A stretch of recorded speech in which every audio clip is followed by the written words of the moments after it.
Okay, we're here with Blake Corum. Blake, tell us what's going through your minds right now. So many things, but I'm kind of speechless at the end of the day. I'm blessed. I love my team, and I'm ready for Houston. Walk us through the overtime and that run. It was a two-play drive. Our team, we knew we needed to score. We couldn't settle for a field goal and let Alabama get the ball back. We knew we had to score, and the guys did a phenomenal job at what they do. They knew the situation, and they did great. You said you were going to be explosive. The run game was going to be explosive. What was different for you, and how were you able to make those cuts?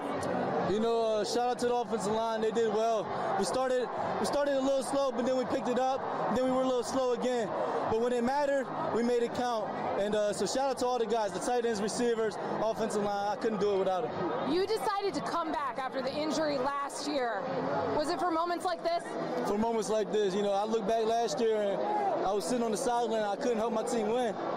And today I was able to do that. So I just thank God for giving me this opportunity. I'm blessed. What went through your mind watching that final stop? Man, so many things. I can't even tell you what was going through my mind, but it was great.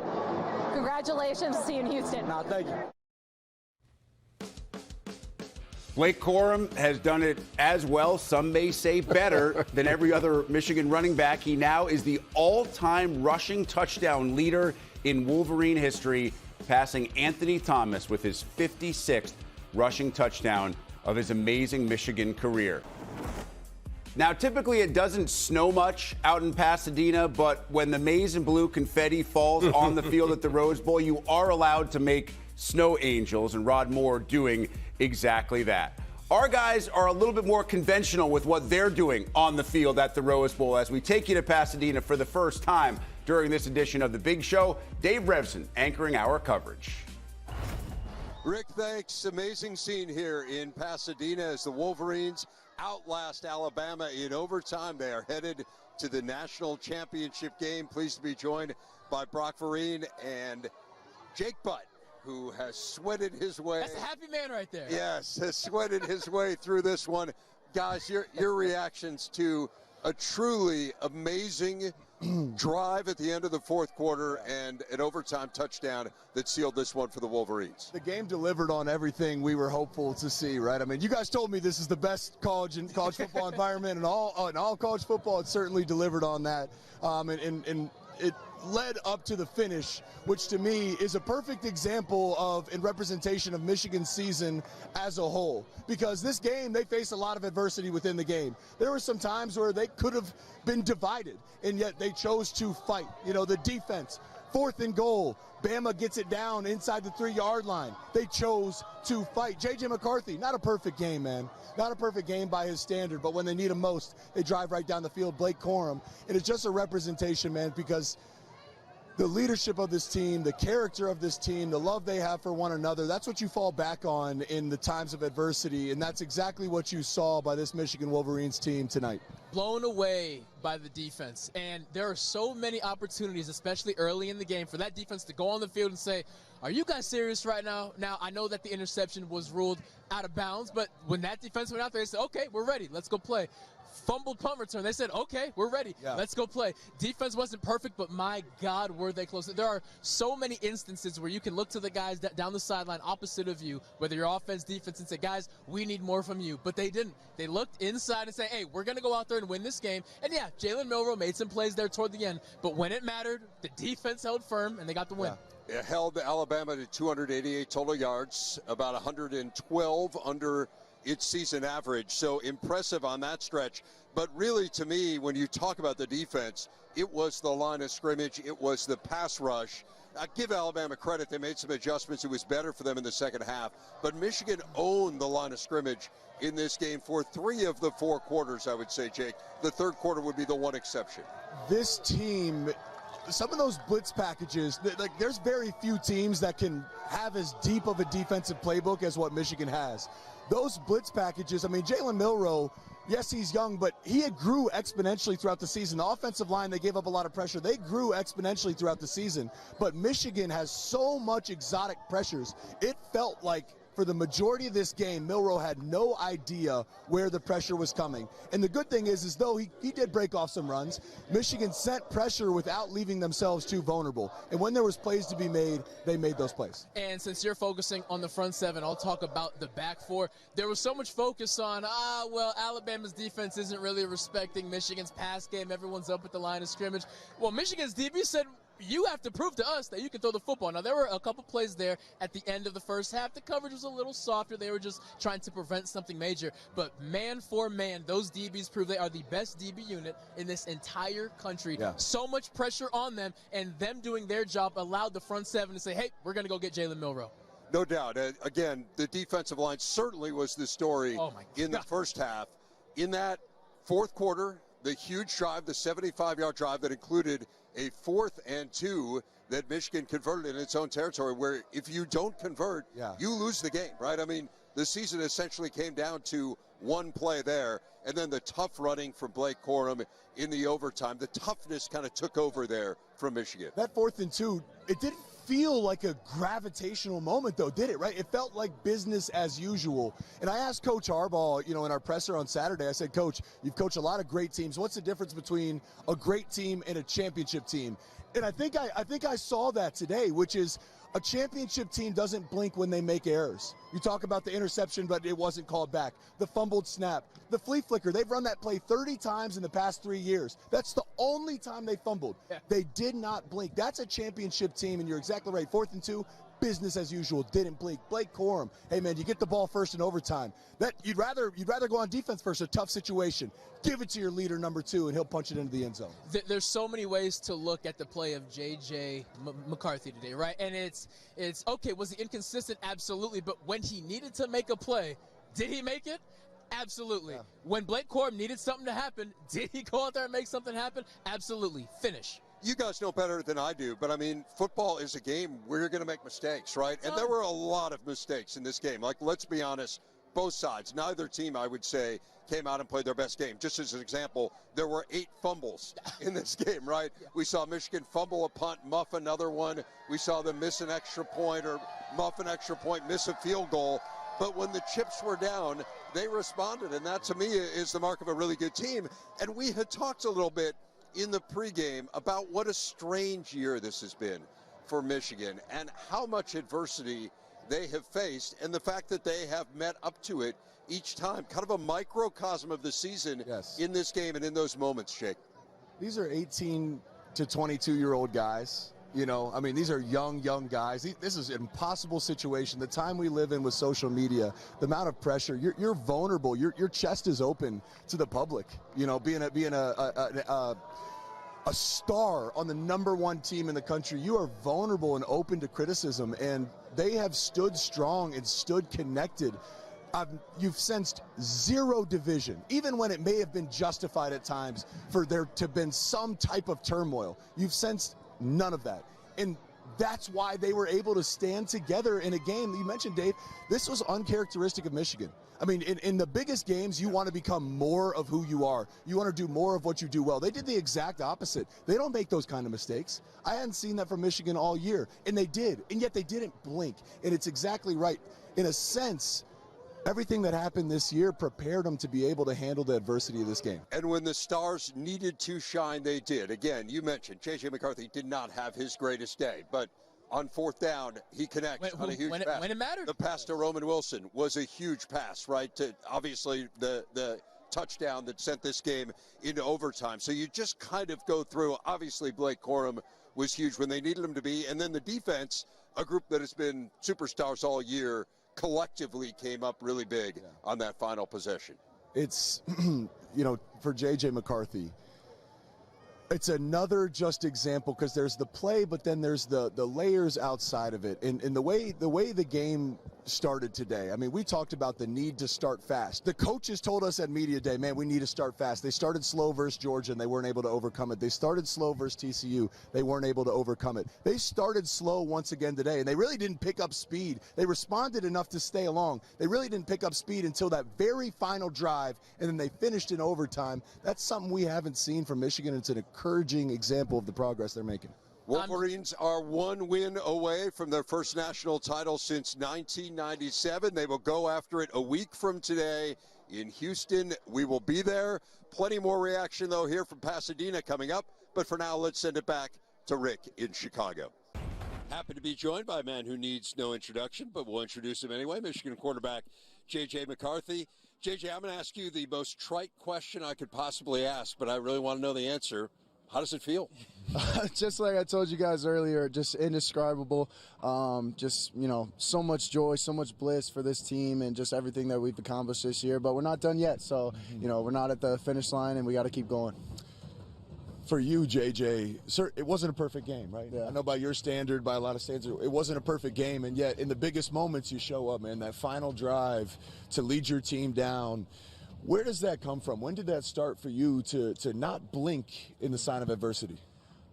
Just built up habits of trying to stay in the present moment. I feel like, that's a great defense. Like, I honestly feel like I had a really good game just because of how well of a defense they are and how well coached they are. But, it's all about staying in the present moment, not worried about, the 41 yards that we had previously before that. And it's just focused on the next play and always controlling, what you're doing on that single individual play. Today you faced a great defense, but take me through those moments in overtime. You're on the sideline watching your defense go out there and win the game.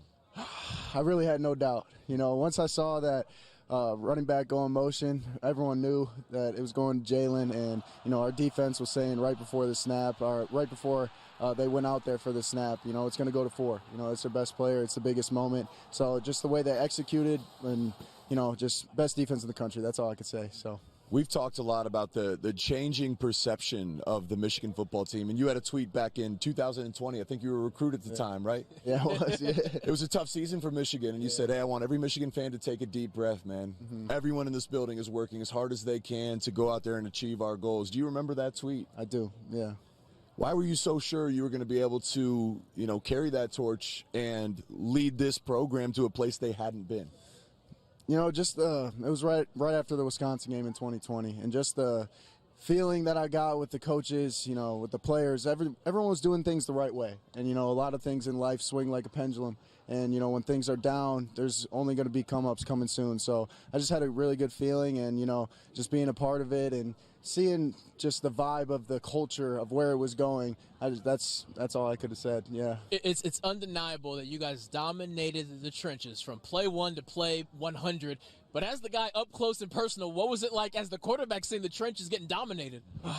It's something I see almost every week. So, it's expected at this point. But, whoever we play next, we're going to have a tough matchup in the trenches once again. So, that's our heartbeat. The front 7, the big boys up front, and the tight ends blocking, and Blake running the football, and Donovan running the football, and Khalil. So the heartbeat was in rhythm, that's for sure. You guys get you have the 2-minute drive, you tie it up. The game goes into overtime, and Alabama wins the coin toss, and they defer, right? So you guys get the ball. Yeah. What's the conversation on the sideline before you take the field and ultimately score that touchdown?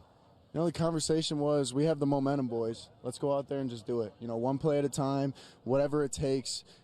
This is going to be a moment we remember for the rest of our lives, so just leave it all out there. Sure will be, man. Yeah. J.J. McCarthy, 1 win away from a national championship. Look forward to watching you a week from tonight in Houston. Congrats, Appreciate all JJ. you guys. Thank you so much. Yeah. Let's go back to Chicago. In his 2 wildly successful years as the starting quarterback of the Wolverines, McCarthy has now thrown 49 touchdown passes during this Rose Bowl, tying Denard Robinson, now a member of Michigan staff, with his 49th touchdown throw. He's got a ways to go before he gets to Elvis Gerback. Of course, everybody in maize and blue hoping he's back to do that over the course of the 2024 regular season. We're here with Mikey Sainristil. You've got a rose in your hand. What does that feel like?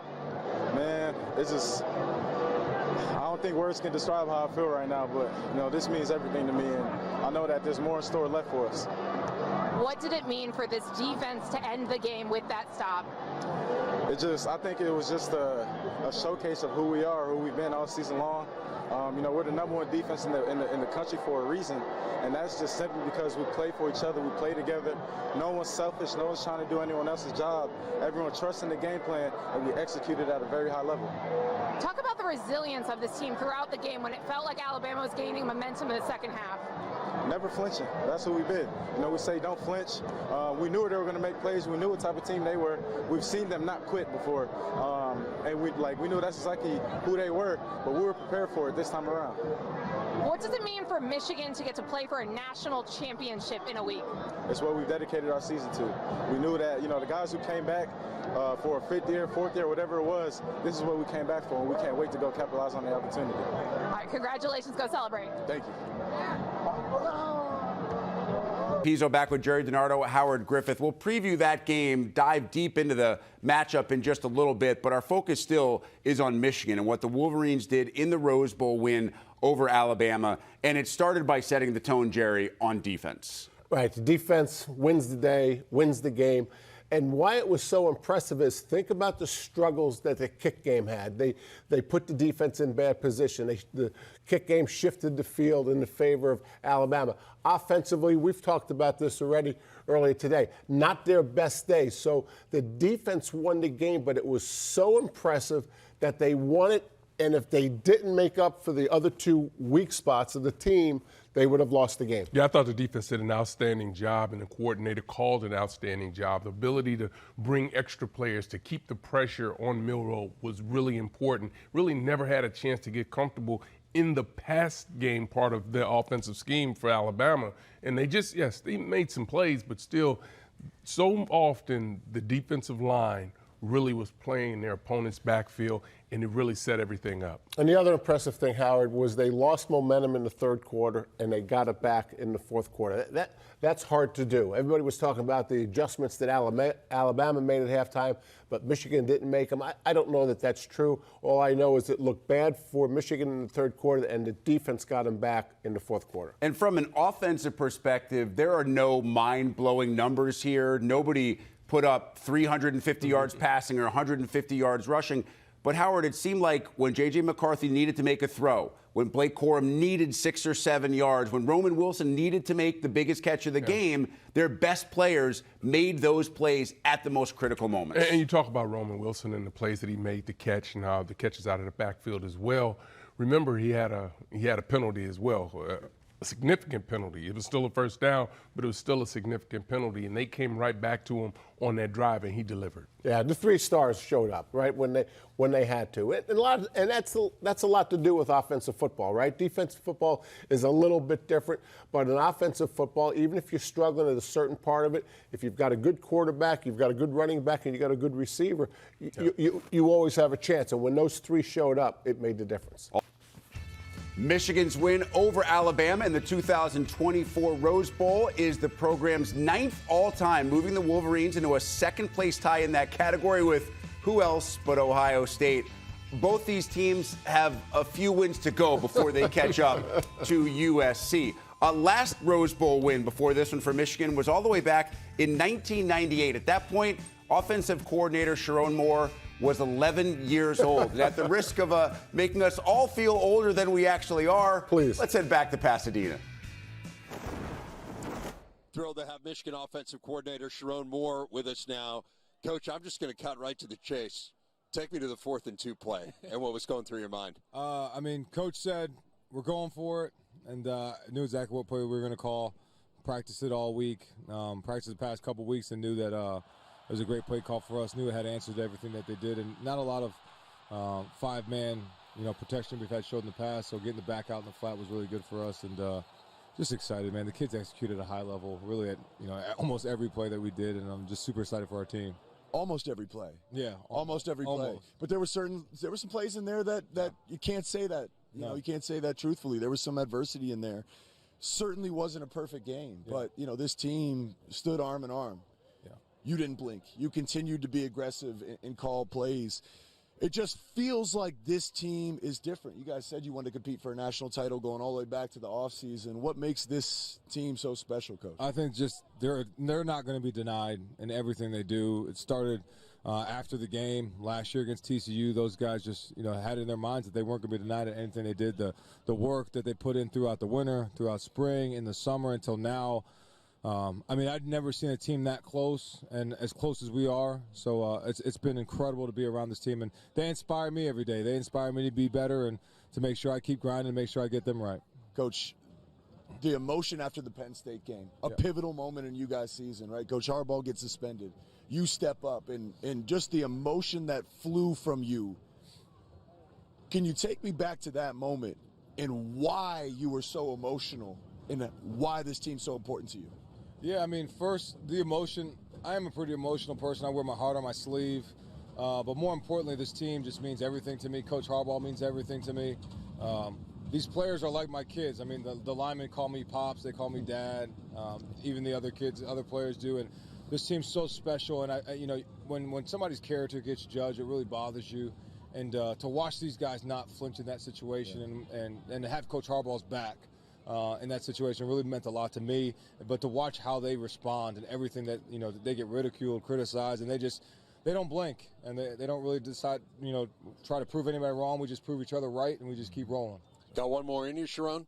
I do. 100%. All right, we'll see you next week in Houston. Congratulations on a really well-called game. That is Sherrone Moore. Back to Chicago. But the Wolverines did get it done. The Blake Corum overtime touchdown, the fourth down stop, and the Wolverines are off to their first national championship game of the college football playoff era, where they will face the Washington Huskies. One of the biggest reasons why, an amazing defensive performance, and one of those defensive stalwarts is standing by with our crew as we take you back to Pasadena. Pleased to be joined now by Michigan defensive tackle Kris Jenkins, a man his coach refers to as the mutant of all mutants. Yes, sir. Quite a performance out there, 6 sacks for you guys. The defensive line was just phenomenal throughout the game. At what point did you realize you guys had an advantage there, Kris? Honestly, after the first quarter, we felt it in that first drive. They always say that first hit, you could tell whether, the man across from you wants it or not. So we knew from that first hit, we were like, oh yeah, we're definitely going to ball today. So. Well, post-game, we're down on the field and we're watching you guys and the joy in your eyes and the celebration and some tears flying too. I just think about the entire lead-up, the season leading to this and what you guys have been through. Mm-hmm. So can you talk about the feeling you're experiencing right now as man, one more game to go win the national championship? It's such a surreal feeling. It's been like a movie from start to finish. Like you said, we put so much into it from the start of the season, from winter workouts to here. The fact that it's been paid off and now we're one step closer to our ultimate goal. It's a feeling unlike any other, man. Dominating the trenches all game long, most notably the final play of the game. Take me from a defensive stuff in overtime in the Rose Bowl to running across the field with your brothers, unless you blacked out. I almost did. I was close. Actually, I hope somebody got it on footage because I tried to do a soccer slide close to the end zone and the cameraman tripped up on my arm. Oh no, it was awesome. But that feeling, as a defensive player, you live for those moments. Making the biggest stop on the biggest stage. The second that happened and the second that we accomplished that, the second you run on the field, it's a dream. So we got to talking trash, sliding, getting tripped up on, but it was amazing.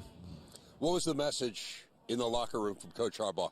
The biggest message was, job's not finished. We finally got over this hump, and, it's an amazing feeling, winning on the biggest stage at the granddaddy of them all. But the job's not finished, and, we already understood we got our ultimate goal that we still got to get to.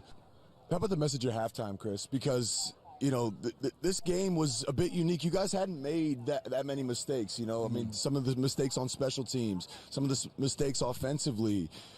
What did you guys say at halftime to then, give you the strength and the courage and the will to go compete and fight down the stretch to finish with the win? The biggest thing, and shouts out to Captain Mikey Sainristil, he brought us together. He reminded us, like what we said when we were talking to each other in camp. Every single player got up, and spoke in front of the team and said they were willing to do anything, whatever they could to help this team get to the national championship. And he reminded us what we said, and now we got an opportunity to go out and prove that on the biggest stage.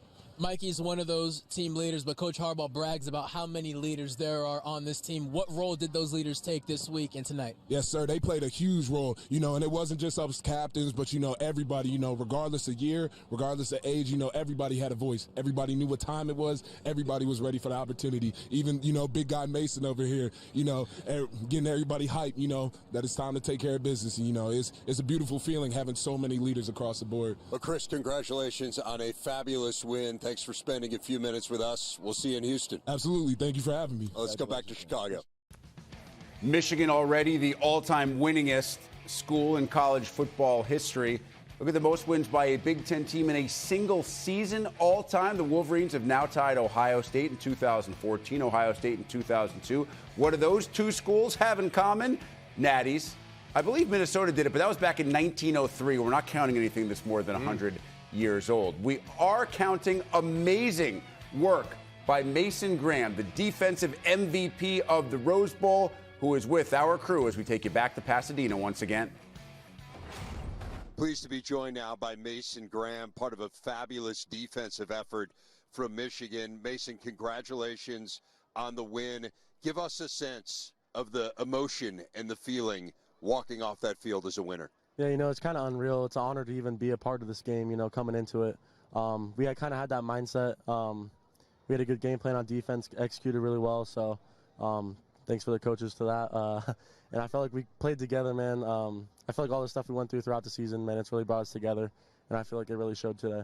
You guys call yourselves the no-star defense, right? Basically, like, any man can show up. We have no one man is bigger than the unit, and you guys played great unit defense once again. What does it mean to be a part of a unit that isn't about any individual performance? It's just about playing as one. Yeah, for sure. Our D-line, we pride ourselves on the defense as being, that's a strength of our team.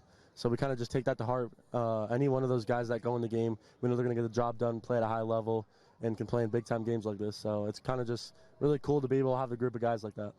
It's always easy to sit here and say playing against a mobile quarterback is a difficult thing, but from a guy who just had to go out there and stop one, more specifically, what all goes into stopping him?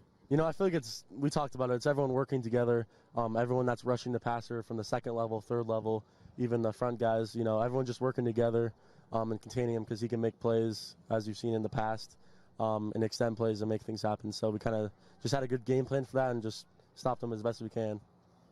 Mason, this has been a strange year. I think we can all agree on this. There's been a lot of stuff that's happened off the field around this team. What does it mean for this group to have come together in the way that they have and to be now on the precipice of a national championship? Yeah, no, we always talk about it. It's always about proving us right, not proving anyone wrong, in a sense. Everyone in Schembecker Hall has been working their tail off to get things done. And I feel like we really come together in the biggest moments, on the brightest stage and the biggest stage. So I feel like that's what we did today. Your defensive coordinator, Jesse Minter, early in the season talked about, the improvement for this defense. As good as you guys were last year, there was these small details. Specifically, you can look to the TCU game. It's just a small detail here or there that can make all of the difference. What's his leadership meant for you guys as your play caller and your coordinator? Yeah, he's definitely took the throne on that. We kind of created the pillars, as you guys heard before, of our defense. That's kind of just the foundation of our defense, and it's kind of just all the fundamentals coming together. And I feel like we're starting to excel at that, and I feel like it's all coming together. How much pride do you take in the fact that you guys just dominated the trenches against a program that's known for dominating the trenches? Yeah, for sure. I mean, everyone kept on telling us how we're going to match up against this big O-line and stuff like that. All we have is each other, and we know we can get the job done at the end of the day. Obviously, like I said before, we have a great group of D linemen, linebackers, front seven, even our DBs. And I feel like we always play just sound defense. We had a few plays slip up every here and there today, but that happens. And it's who can just play the hardest and for the longest. So that's what we did. Mason, outstanding performance. We will see you in Houston a week from now. That's Mason Graham. Let's head back to Chicago and Rick Pizzo. A few more minutes with Jerry DiNardo and Howard Griffith. Trevor addressed it. It wasn't a perfect game. Michigan made some uncharacteristic mistakes, but Jerry, they still win and move on to play for the national championship game. Could that actually serve as an advantage for them heading into that matchup? Absolutely. I mean, you always look to the game that you just finished before you go to the game that you're getting ready to play. So here's what the coaches can say at Michigan. We played great in defense. You have to play even better. This is for the national championship. Offense, we know we're better than this. We are playing for the national championship. We have to fix all of our mistakes. And special teams. My goodness, special teams, you have to contribute to this game in a positive way. They are playing for the national championship. They're not fat cats. They haven't invented the game. They are going to be highly motivated for this one. Yeah, they'll have an opportunity to look at this and say, hey, we've made it to the national championship game. We have one more goal that's in front of us. If we go out and play much better than we did today, we have an opportunity, but you know you can't play the way you played today. And they understand that. This is an opportunity for them to go out and be able to execute in all 3 phases much better than they did. Defense going to have their work cut out against Michael Penix. He absolutely lit up the Sugar Bowl. Yeah, he really did an outstanding job. You're talking about the way they throw the ball all over the field. He trusts those wide receivers. The secondary now will have their hands full. They're quick to throw the ball. Penix is hard to get to. They're not a physical team. They're more of a finesse team.